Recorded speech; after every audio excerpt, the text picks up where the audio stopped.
Assalamualaikum, salam sejahtera. Bersama saya Aibi Albi. Terima kasih kerana bersama kami di Sabah Hits Online TV dalam Mutakhir edisi petang. Kita teruskan ke tajuk utama. Perbuatan anti lompat parti tidak adil.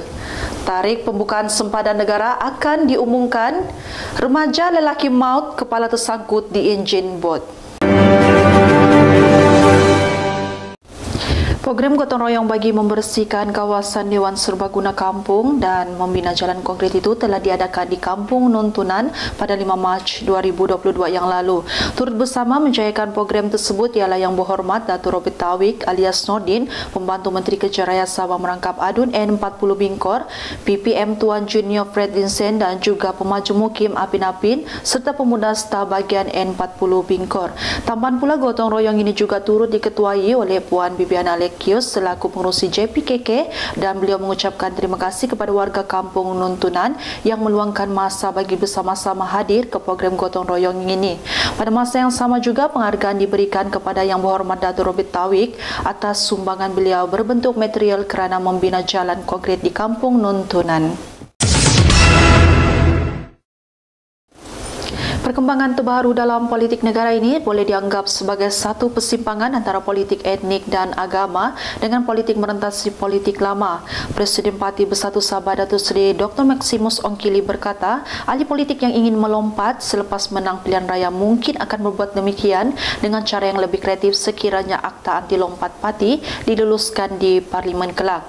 Maximus yang juga Menteri di Jabatan Perdana Menteri Al-Ehwal Sabah Sarawak berkata, selepas 37 tahun akhirnya Parlimen bersetuju PBS mengenai keperluan mewujudkan undang-undang anti lompat parti di negara ini. Sebagai salah satu perintis dalam undang-undang anti lompat parti, beliau menegaskan PBS sememangnya menentang kelakuan sedemikian. Beliau yang ahli Parlimen Kota Marudu menyatakan bahawa sejak penubuhan parti itu pada 1985, PBS diuji dengan pelbagai cabaran, ada yang mengherdik, malahan segelintir meramal parti ini tidak akan bertahan lama. Sempadan negara akan dibuka semula tidak lama lagi dan langkah ini membolehkan ahli keluarga Malaysia yang sudah lama tidak bersuah muka dapat pulang terutama ketika Aidilfitri pada Mei nanti.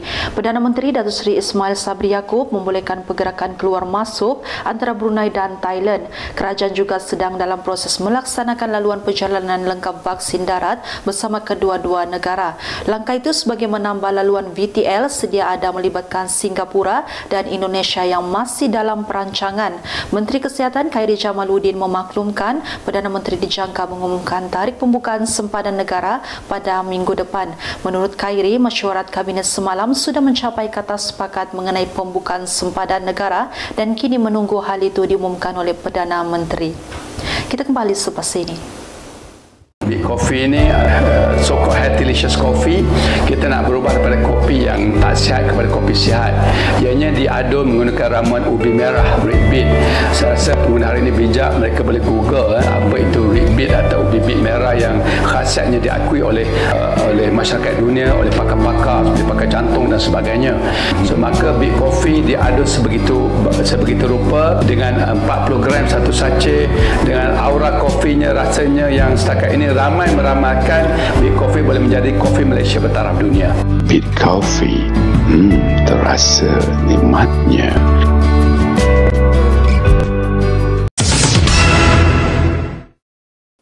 Kita bertemu kembali. Seorang remaja lelaki maut selepas kepalanya tersangkut pada enjin bot pam dalam kejadian di Kampung Panji Sempurna di sini pada Jumaat lalu. Dalam kejadian kira-kira jam 11.30 pagi itu, mangsa berusia 18 tahun terbabit dikatakan tersekat pada enjin bot apabila cuba menghidupkan enjin berkenaan ketika keluar menangkap ikan. Jurucakap Pusat Gerakan Operasi Jabatan Bomba dan Penyelamat Malaysia Sabah berkata, pihaknya menerima panggilan kecemasan pada jam 11.40 pagi. Mangsa kemudiannya didapati sudah dikeluarkan dari bot berkenaan oleh orang awam sebelum ketibaan pasukan bomba.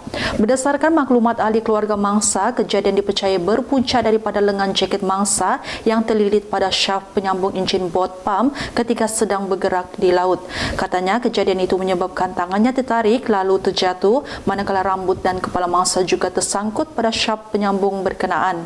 Mangsa disahkan meninggal dunia oleh pegawai perubatan di lokasi kejadian sebelum dihantar ke hospital untuk tindakan selanjutnya.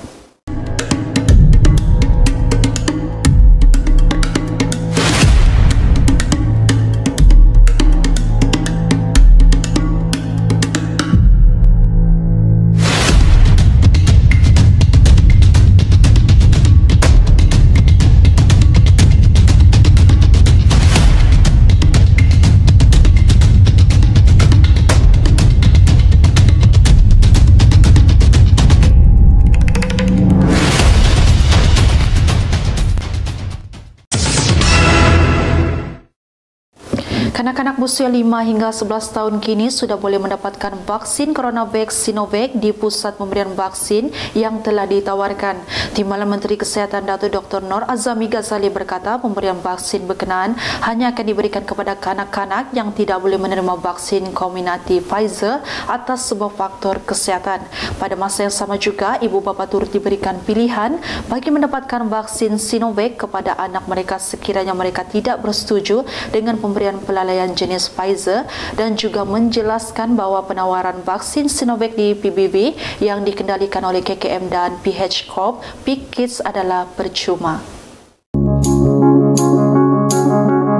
Antikinis ini dapat melegakan sembelit, dapat meratakan perut yang buncit, dapat membersihkan usus secara berkesan, mengurangkan berat secara efektif, mengurangkan sakit lutut dan dapat mengurangkan kebas kaki dan tangan.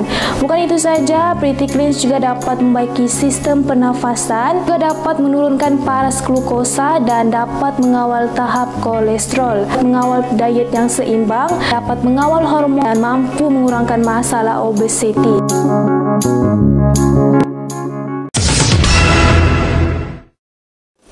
Seorang lelaki maut selepas motosikal yang ditungganginya dilanggar oleh lori muatan beras sehingga menyebabkan mangsa terperosok di bawah kenderaan berat dalam kejadian di Jalan Kota Belud pada kemarin.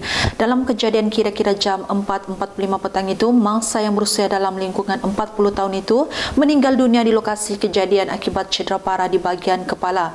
Ketua Polis Daerah Kota Belud Superintendent Syarudin Mat Husin berkata, siasatan awal mendapati mangsa berada dari arah Pekan Kota Belud menuju ke Kampung Lentigi dan sebaik tiba di lokasi kejadian, akibat kemalangan itu penunggang motosikal terperosok di bawah lori dan diseret hampir sejauh 5 meter.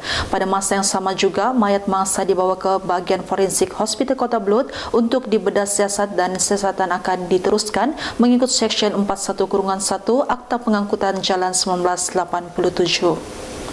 Janganlah mengatakan hidup tidak adil jika kita sendiri tidak pernah berusaha untuk mendapatkan keadilan. Sekian saja berita hari ini. Saya Aibi, Sabah Hits Online TV.